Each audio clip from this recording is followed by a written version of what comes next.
Постои една анекдота за некој познат лекар и професор во Харвард, кој ги тешал своите пациенти кои биле пред умирање со некоја така филозофија која ја чул од неговиот татко и според која смртта не е ништо страшно.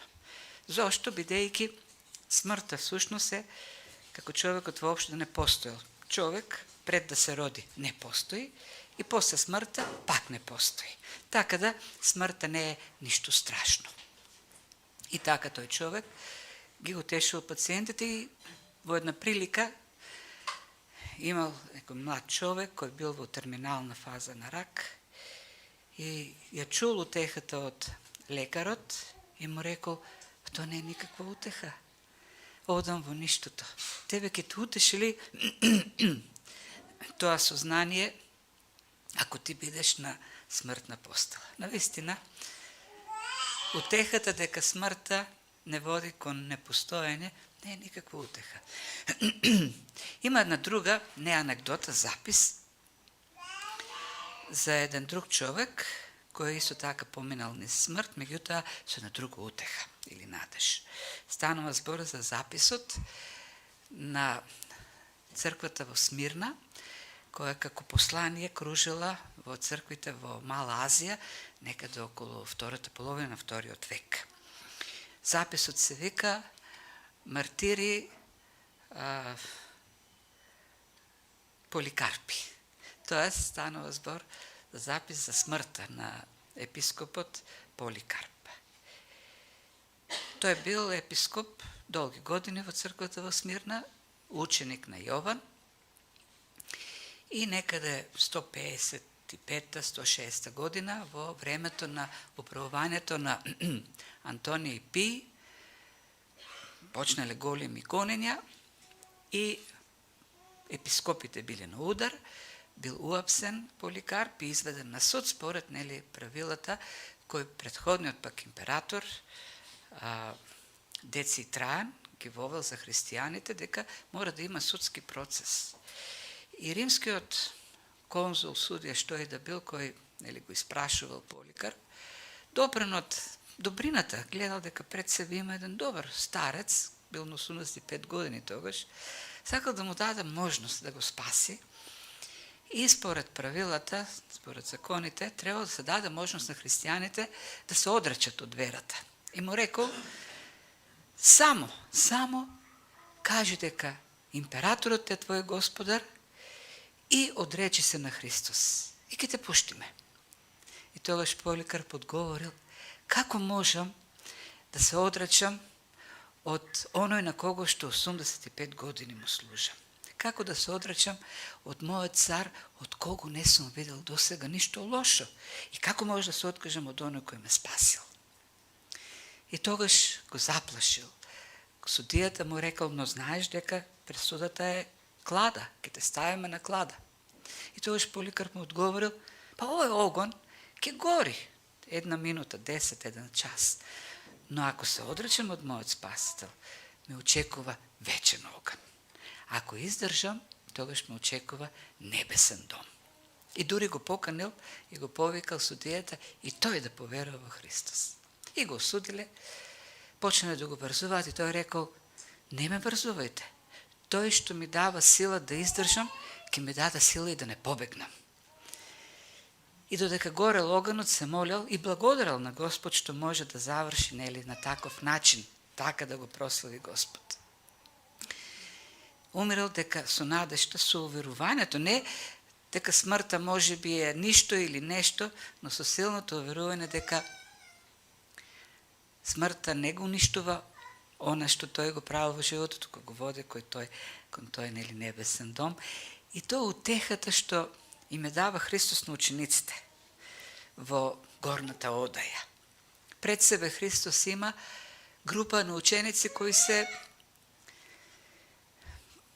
вознемирени, збунети, уплашени, зашто се она на што се надевале до тој момент се распаѓа. Оној кого го следале, Христос, им вели: јас си одам, ама вие не можете да дојдете по мене. Јас таму каде што одам, не можете да ме следите. Ама нели тие го следат токму со таа намера да бидат во царството што тој ќе го оснива, да бидат на позиции во тоа царство. И дури Петар во еден момент вели: барем мене земи ме, јас нема да те изневерам. Ако никој не е достоен, јас сум достоен, не те предавам. Се она што се надевале, бидејќи сега ги изневерува Христос, се уништува и царството, и позициите. И во таа збунатост, во таа уплашеност, Христос ги охрабрува. Им вели да не се плаши вашето срце, да не се вознемирува. За да бидете мирни и спокојни, верувајте во мене. И во Бог верувајте. Верувајте во Бог и во мене верувајте. И тоа зборче што овдека го среќаваме, досега веќе го видовме неколку пати во Евангелие, збор што значи буквално, нели се користи за разбранувано море. И се користи за човек кој е длабоко вознемирен, потресен. И ние имаме таква фраза, кога нешто така ќе те шокира и велиш: потресен сум целиот, натрешно, потресен, потиштен.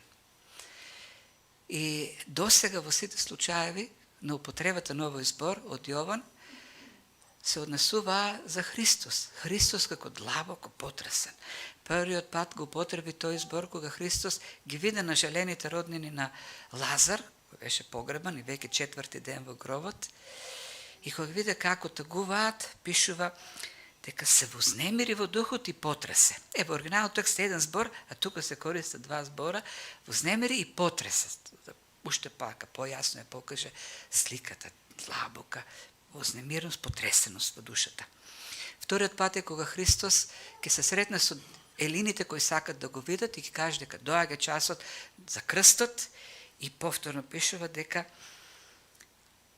душата ми се нажали. Истиот збор е овде катарасо. Гледате различни преводи: потресе, вознемири, нажали, има исто значење.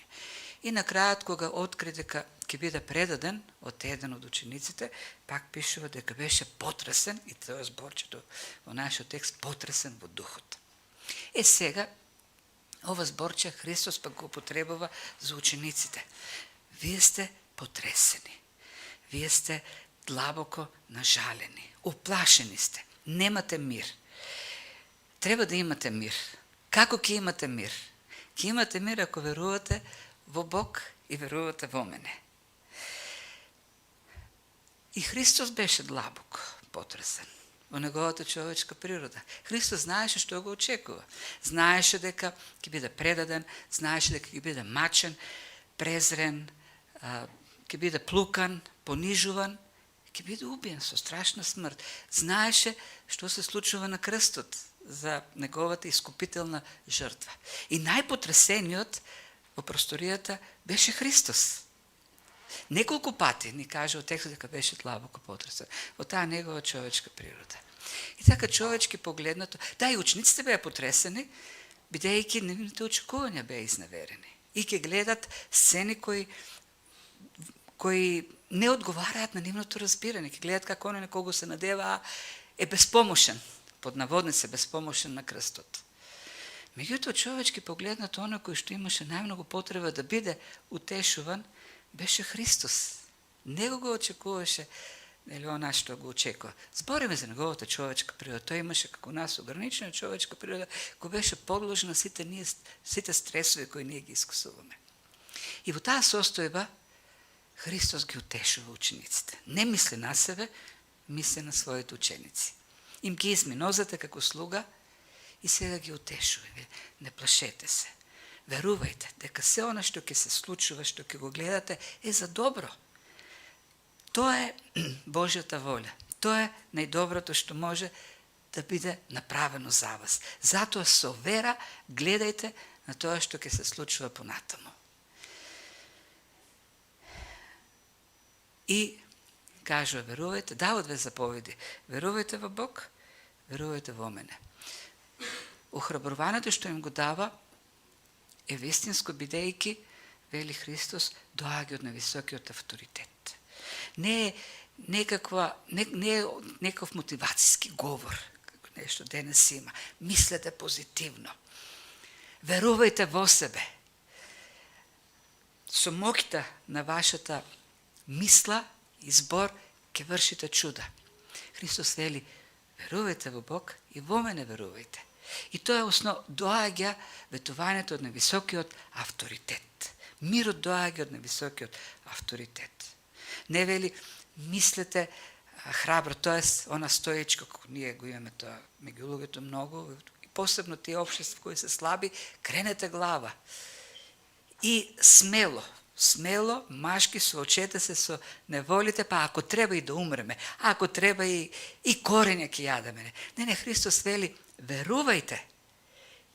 И Божјата воља која е најдобрата, е најдоброто за вас. Верувајте во мене. За да имате мир во срцето, верувајте дека Бог го прави најдоброто за вас.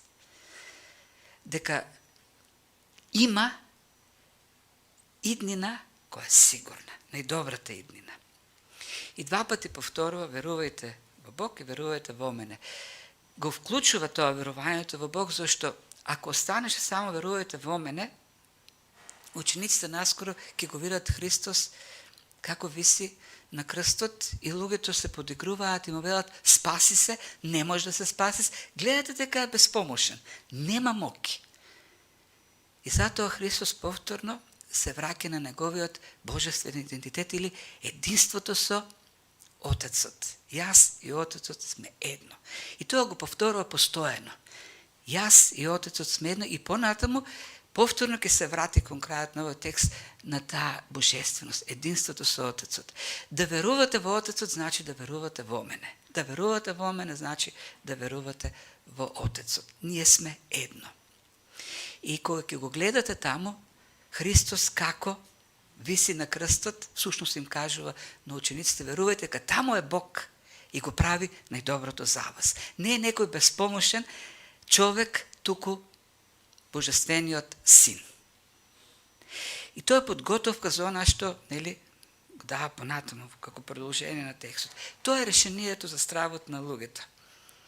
Да му верувате на Господ, да му веруваме на Господ. Тоа е големиот лекар на вознемиреното срце. Што е да се случува? Што е да доаѓа во нашиот живот? Мирот устанува бидејќи знаеме дека семокниот Бог, кој се држи во своите раце, кој суверено ја остварува својата воля, го прави најдоброто за нас. Дури и во смртта, тој пак го има најдоброто за нас. Осигурува добра иднина. И неговата основа, неговите зборови не се без основа. Кога тој го кажува тоа, дека едно со Бог, со Отецот, и затоа треба да веруваат и во него како во Бог, се навраќа на се она што го кажува до тој момент. Сите проповеди што ги има во првите глави, сите чуда што ги направи, сите дела, никогаш не ги разочара, никогаш не ги изневери, никогаш не ги предаде, не прекрши ни едно ветување. И затоа на крајот ќе им рече, ако на моите зборови не верувате, верувате барем она што го видовте досега. Спокојни треба да бидат бидејќи Бог оди да им подготви небесно живеалиште. И тука го дава одговорот на она прашање кој сите ги зачуди. Им рече, јас одам, вие не можете да дојдете по мене. Ќе одам таму каде што вие не можете да дојдете. И Петар, нели, јасно го праша, кај ќе одиш, Господи? Кај заминуваш? Одам, вели, да ви приготвам место, да ви приготвам вечно живеалиште во домот на мојот Отец. Тоест, ви имате една намера, една замисла за мојата служба, а јас имам поинаква замисла за службата, за божествената служба. И мојата замисла како божествена е далеку над вашата човечка. Вие мислите на земно, а јас мислам на небесното, на вечното. Проблемот, пак ќе кажем со учениците, беше во нивната окупираност со земното. Јуда Искариотски живееше за земното. Тој беше некако по-итар од останатите, по-човечки гледано. Тој разбра многу пред останатите ученици што ќе се случува. Беше мудар човек тој. по-човечки погледнато. Тој знаеше дека ништо нема да биде од она што го очекуваа како луѓе. Знаеше дека нема да има земно царство. И како мудар по-човечки човек, сакаше да го менаџира, да ја менаџира загубата. Нема да добиеме ништо од него, не бива ништо од тие планови, барам, еве така, да намалам загубата со 30 сребреника. Да профитирам нешто, сепак на крајот на краиштето, кога ништо не бива. И го продаде. Постапи така, по земната логика, бидејќи беше заробен во земното. Како што ние како луѓе сме толку така обременети во таа земна суштина на живењето, како да е вистинската, што живееме како секој пат дека ќе живееме на земјата и мислиме и инвестираме како да сме постојано тука на земјата. Христос овдека им вели: не плашете се, имајте мир во себе си, да не бидете под стрес за моето заминување, зашто тоа носи добро. Јас одам да ви приготвам место за живење во домот на Отецот, небесен дом. И тука се користи едно зборче, место за живење, и многу луѓе треба да направиме по-сигурно место и за ова далинско. Луѓето како го замислуваат нашето небесно место за живење.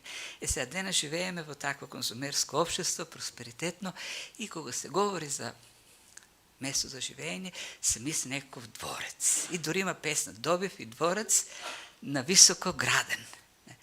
Посебно па просперитетните, нели, има таква замисла. Во 80-тите, 90-тите години имаше една книга, сум ја спомнувал, јас го видов, Рајот. Беше бестселер меѓу христијаните. Тој човек, Роберт Лирдан, заработи многу пари. И после пак се покаже дека бил хомосексуалец. Во таа книга тој раскажува свое патешествие со Христос во рајот. Христос го зел и решил да го прошета, да му го покаже рајот. И одејќи така по улиците со убави куќи, забележал една куќа која многу му се допаднала, рекла: од секој сум копнел по оваа ваква куќа да имам. И Христос му вели: па тоа е твојата куќа. Ние знаеме на небото по што вие копнеете, и еве, и кога влегува внатре, мебелите што секој сакал да ги купи, телевизорот и останатите работи. Зашто тоа е Бог да ги оствари сите наши човечки желби. Зборчето овде што се употреба, да, на небото ние ќе видиме богатства какви што нема на земјата, секако. Најмногу од се, бидејќи таму е Бог. Но идејата овдека е поинаква. Употреба две зборчиња: дом на Отец и место на живење. Домот е оикос, а местото на живење, што нели овдека го употребува Јован, е моне, од мено. Моне е именката, а мено е глаголот. Глаголот е живеам, престојувам. Тоест престојувалиште, како именка. Многу престојувалишта. И во древноста тоа зборче означува местенце за живење. Тоа е. А додека зборот за дом, оикија, значи дворец, она што го имаат богатите луѓе. Богатите луѓе имаат големи, огромни дворци во кои што живеат, внатре се имаат своји места за живење членовите на семејството. Идејата овдека е заеднички дом. Домот е на Отецот, а ние таму живееме заедно. Она што разликува од овој збор, потоа Монеј е монастерион зборот, тоа е манастир. Што е идејата на манастирот? И што се разликува манастирот од една стамбена зграда за живење? Во стамбената зграда за живење, и така многу луѓе го разбираат, нели раат, имаме сите одделна куќа и си живееме во луксузот на куќата. Додека во домот на Отецот не е како во зграда. Во една зграда ти можеш да си имаш стан, да се живееш сам во тој стан и дури да не ги познаваш комшиите. Додека во заедничкиот дом може да имаш свое место, меѓутоа животот е заеднички. Има, како што има дом за сираци, дом за пензионери, за стари луѓе, сите имат една којна, заедно јадат, може да имат една соба за дневен престој. Тоест идејата е заедништво. Живеат заедно во тој дом. Домот е голем на Отецот, а во тој дом сите ние живееме во заедништво. И тоа е идејата, тој е контекстот на прашањето кое го поставуваат учениците, каде ќе оди сега Господ. И тој вели, тој ќе ги напушти, нели? И тој им вели, не плашете се, јас ве напуштам, меѓутоа за да бидеме потоа пак заедно, да ве земам со себе и да живееме заедно. Тоа е идејата што Христос овде ќе покаже, ви приготвам место за да бидете со мене, заедно да живееме во целата вечност. И тоа е смислата на Божјото царство. Каква е смислата на Божјото царство, кога јас имам некаков убав дворец таму на небото и си живеам само таму. И не ми треба ни Христос никого. Идејата на Христос овде е ќе бидеме заедно. Заедништво ќе имаме. И тоа се двете слики на рајот и пеколот. Нема слика во Новиот Завет, во Библијата, за рај во кој што луѓето се усамени. Сите слики се на заедница, каде што има славење, заедно се, множества. Додека пак сите слики за пеколот се осаменост. Немаме слика во пеколот во кој што луѓето се заедно. Лазар е во крилото на Авраам, а на маста на Авраам, нели, седнуваат сите што се потомци на Авраам, додека богатиот е сам. И се обреке некаде оддалеку кон Авраам. Луис во книгата Големата разделба или развод, не знам како да ја преведеме, вели за рајот, за пеколот, дека изгубениот живее во сив град. Сиво место каде што секој се расправаше со своите соседи. Знаете ли дека да имаш сосед со кој се караш, не ти се погодил, е пекол. И замисли во целата вечност да живееш така, со комши, со кој што си имаш проблем. Тоа е пекол, навистина пекол.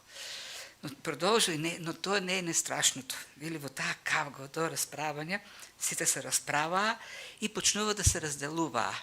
И се повеќе. И на крајот со милиони километри што не се трпат во злото едни со други. Сака да каже дека една самотија, злото останува и тоа зло не трпи. Тоа зло ги има сите манифестации на однесување на злиот човек. Без Божјото присуство, без Божјата благодат, туку капките, зависта, злобата и се она што нели е лошото. И на крајот сите остануваат изолирани и сами во својата злоба. И бидејќи веќе нема со кого да се расправат, почнуваат со самите себе си да се расправаат. Вечно место на вечна вакво самотија, додека Христос обдека рајот го представува како повторно обединување.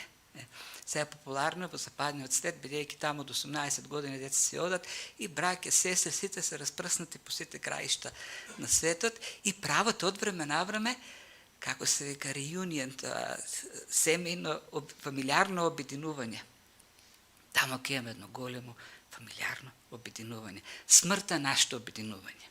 Таму повторно ќе видиме заедно и тоа некако овдека, туку со едни многу така по-цврсти врски на заедништво, со многу поголема близина. И тоа е основата на мирот што Христос овдека нели им го нуди. Не плашете се, не се возневерувајте дека јас ве напуштам, за да потоа бидеме заедно, за секогаш во Божјото царство. И тоа убавината, кога се живее заедно, таму ќе биде Бог со нас, таму ќе биде Христос со нас. Ќе гледаме неговата слава и ќе се восхитуваме заедно, во заедница. И тоа е суштината на христијанството, заедница, заедничарење, заедништво. И ќе биде многу убаво. И таму ќе бидеме со овие луѓе за кои говориме овдека, Петар, Јован, Павле, од Стариот Завет, Авраам, Илија. Таму ќе биде Калвин, Августин. Се надеваме, нели, веруваме. Не може, не сме богови, не знаеме. Лутер. Ќе биде многу интересно. Јас сум предизвикан така да соберам некои луѓе и да одиме прво кај Павле, па да го викнеме и Калвин и да разговараме и да видиме кој бил во право во сите тие дискусии. Или може би тие работи нема да ни бидат воопшто важни тогаш. Велат дека, не знам колку е точно таа доктрина за ангел чувар, не е многу јасна, но ако има ангели чувар, сигурно јас имам и ќе го поберам и него. Зашто не смееме се поклонуваме на ангели сега, барам да му се заблагодарам, а и ќе треба да се изирам, зашто сигурно многу стрес. Ако е чувар, чуварите се, тоа е стресна професија, да си чувар, за сите неудобства што сум ги создал. Шпекулација тоа, но ќе биде, навистина енигма е небото, но она што ни го ветува Христос е едно убаво заедничарене, сите заедно, во Божјото царство. И знаете што? Тоа поттикнува на дејство. Не на седење и чекање сега да дојде смртта за да отидеме на небото. Христос тоа им го кажува како подготовка за потоа да им го пренесе учењето за учеништвото. Тој заминува, ама работата останува на учениците. Тие треба да го продолжат делото на Христос за ширење на Евангелието. И тоа во свет кој е непријателски кон учениците. Нив нема да ги очекуваат престоли, туку гонење. Како што вели Павле, отпадок сме во светот, презрени, отврлени. Тоа ги очекува учениците. Нема голема мотивација во такви околности, гледајќи го земното, отпорот на земјата, на светот, кон службата, да бидеш мотивиран. И Христос им вели, не, имате мотивација. Зошто? Бидејќи ве очекуваат небесни домови. Тоа што го правите овдека не е дело кој смртта ќе го претвори во ништо. Зашто смртта не е ништо, туку смртта е влез во живеалиштето што Господ го подготвува и каде што не очекува голема слава. Таму се валоризира, се вреднува со новечно богатство на слава. И тоа е поттикот што сака Христос да им го даде. Не плашете се, туку бидете смели, кога ќе гледате работите, верувајте дека тоа е вистината и ви очекува тешка работа, но славна иднина. И продолжува и вели, а знаете кој е патот до тие небесни живеалишта. Каде одам јас, го знаете патот. И тогаш Тома реагира, ма не го знаеме патот. Кој е патот?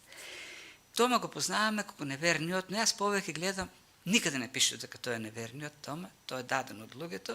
Повеќе тој човек што сака да стои на факти, зашто кога Господ ќе му даде факти, тој поверува.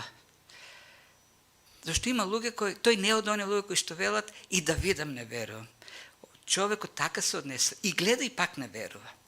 Тома човек кој што сака да види и одговара со вера. И благодарение на прашањето на Тома, неговата искреност, ние го имаме под овој стих, кој е еден од најпознатите. Јас сум патот, вистината и животот.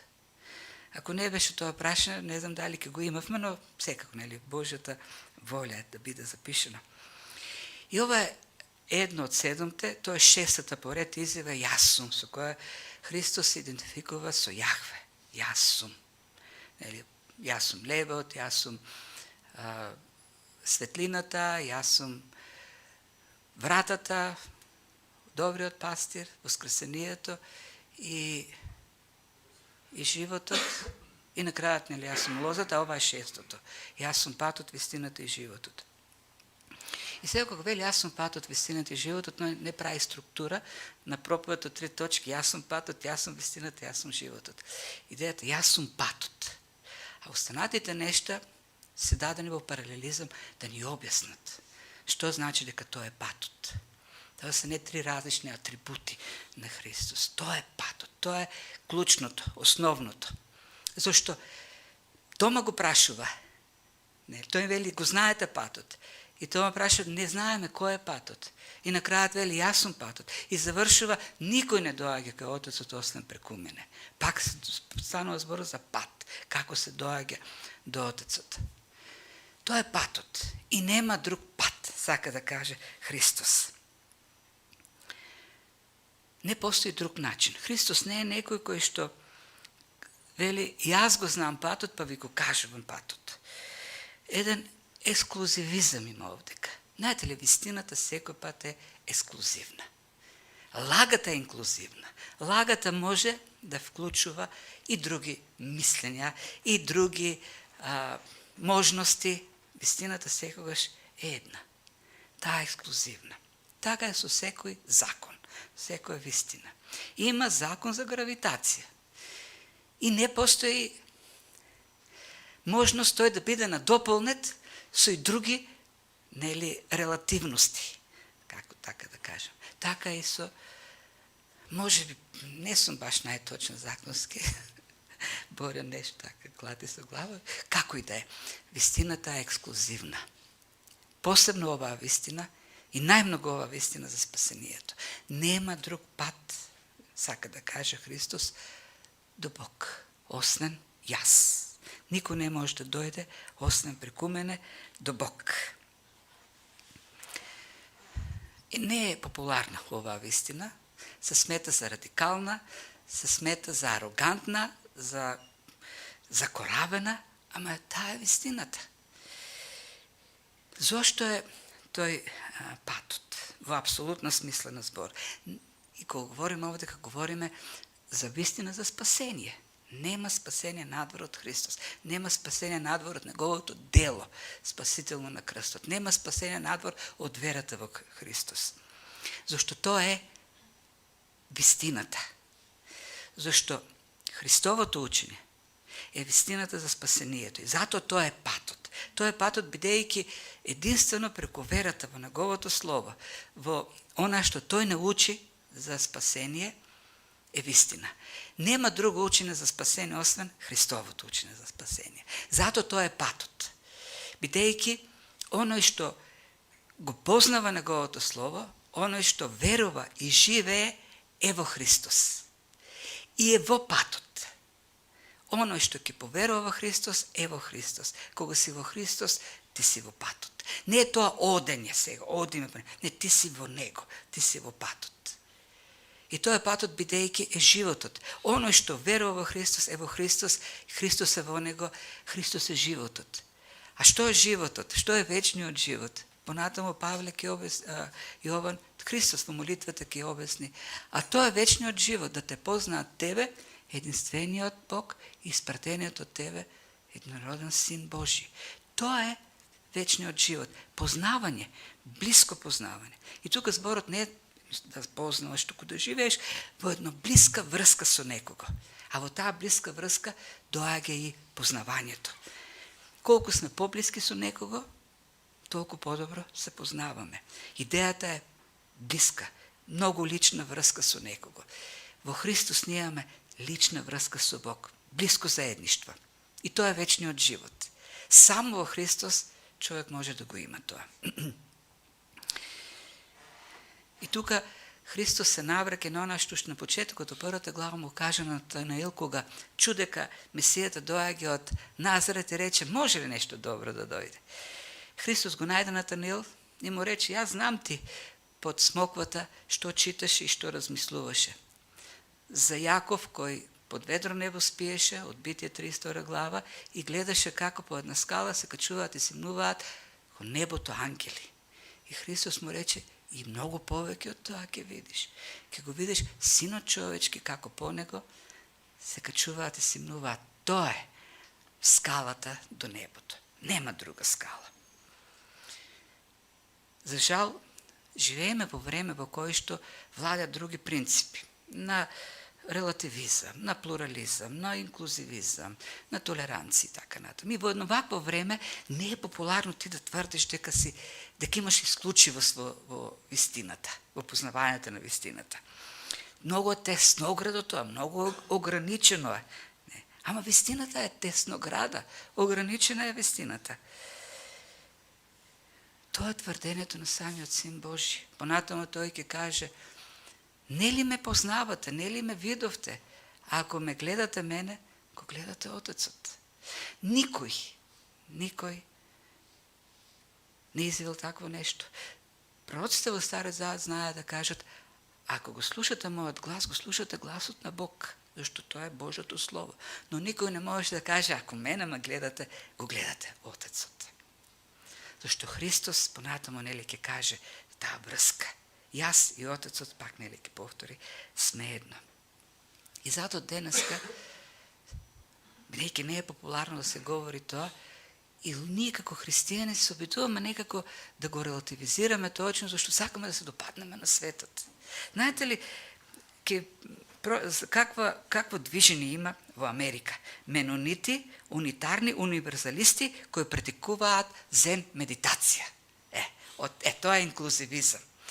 И менонит, и унитарен, и универзалист, и практикува зен медитација. Има исто така здружение на христијани будисти.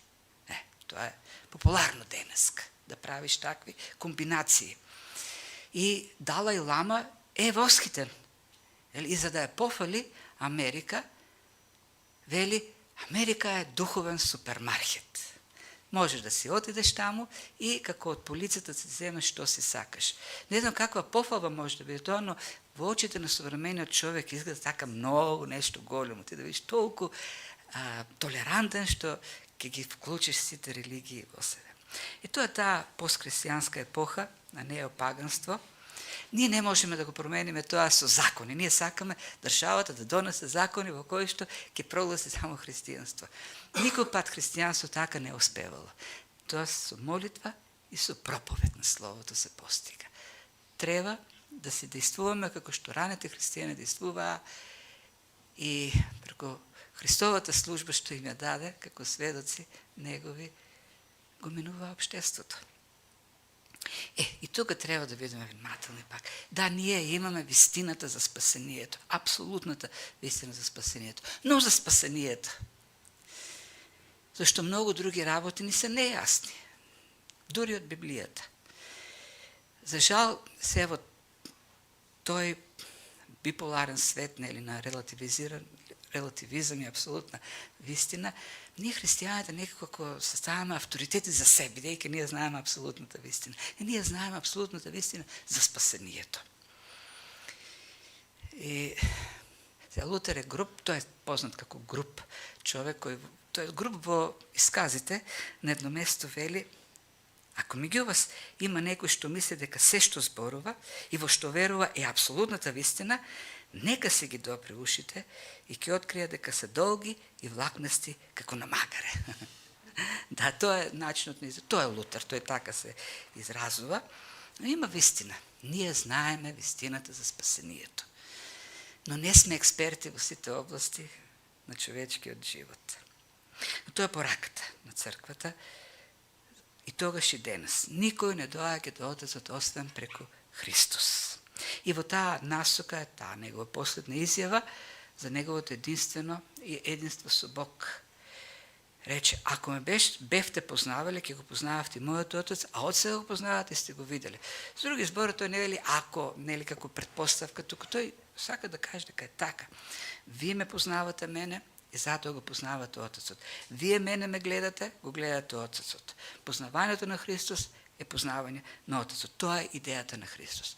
И сега тоа повторно ќе ги спомни учениците, зашто не разбираат, нели? И Филип ќе праша: добро да покажи него еднаш Отецот да го видиме и тоа ќе не биде доволно. Бара некаква теофанија. Тоест, како со Мојсе, например, еве да помине Божјата слава, како што бараше: Господи, откри ми ја твојата слава, и Господ го сокри таму под карпа и ја види од задгреб славата. И такво нешто барат сега учениците. И Христос им вели: јас сум теофанијата. Јас сум таа ултимативна, конечна, вистинска теофанија. Ако ме гледате мене, го гледате Отецот. Каква поголема слава вие ќе видите, каква поголема теофанија може да видите од мене. Јас и Отецот сме едно. Зборовите што јас ги зборувам се зборови на Отецот. Дејствата што ги правам се дејства на Отецот. Секој моје однесување, секоја моја постапка, секој дејство, се од Отецот. Јас и тој сме едно.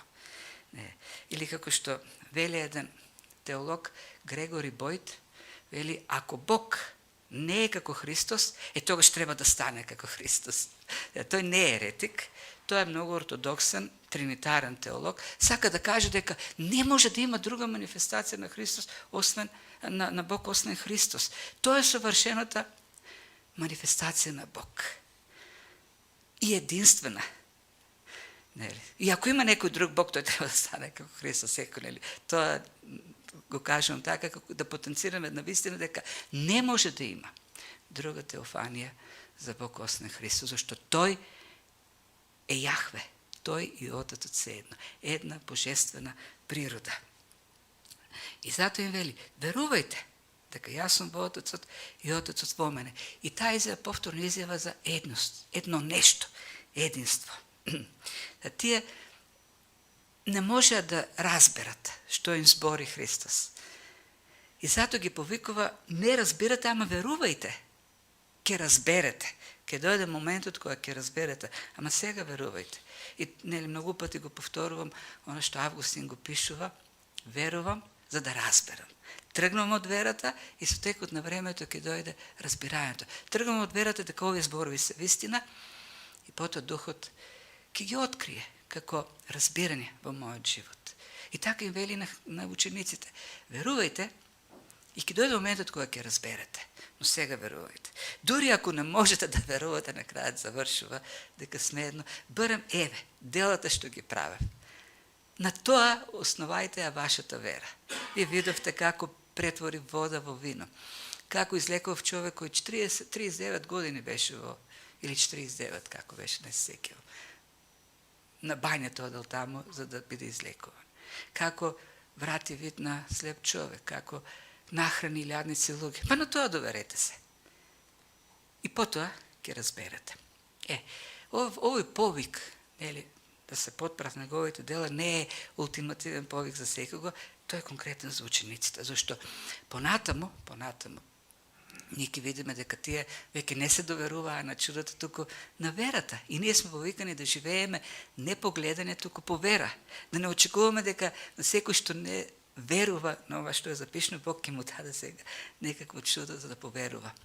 Зашто учениците требаше да го добијат Светиот Дух и да почнат да живеат на базата на Духот, на верата на Христовите зборови, на учењето. Ние сме повикани да живееме по вера, а не по гледање. Да, секако тој не благослови животот, ни го исполнува со чуда. Постојано секој ден.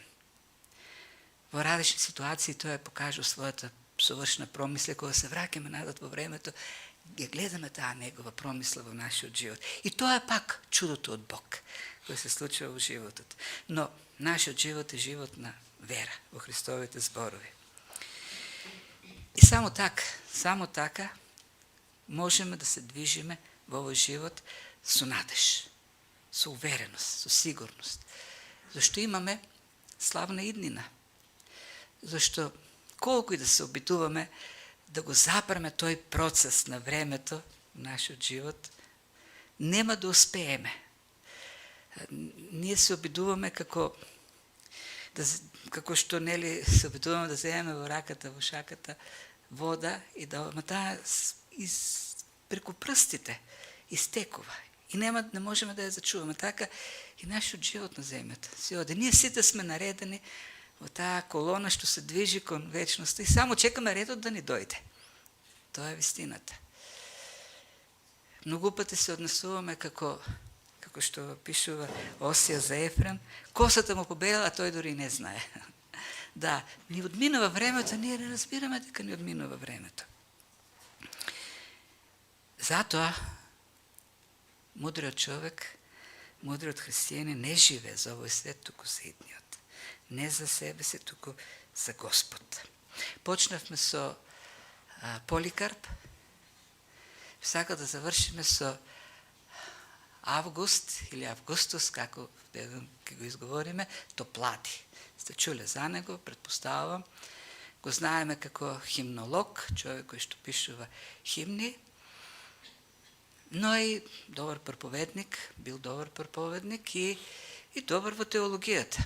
Пуританин, кој пак служи во англиканска црква. Тоа е во времето на евангелска обнова во Англија, кај што нели во англиканската црква има такво движење, времето на Весли, на Уитфилд и така. И како добар проповедник бил поканет да служи во некој позната во тоа време, не знам дали е позната денес, црква Свети Стефан на плоштадот Трафалгар сквер, или во Лондон. Има интересен живот, не живел долго, само 39 години. И не се оженил никогаш. И кога бил префрлен во таа црква, се разболел од туберкулоза. И последните години ги поминува во слабост, физичка слабост, телесна слабост. Некои сметат дека таа болест била резултат на тоа што не се штедел за службата за Господ. И имал некој пријател, медицинско лице, кој доаѓал од време на време да го прегледува како стои со здравието. И секој следно доаѓање тој повторувал: срцето ти чука уште послабо, артериите ти очукуваат послабо. А на тоа тој одговорал: ама тоа добра вест. Тоа значи дека срцето посилно ми чука за Господ, зашто наближува моментот на славата, во кој што ќе си одам во небесниот дом. Тоа е еден вистински поглед на животот.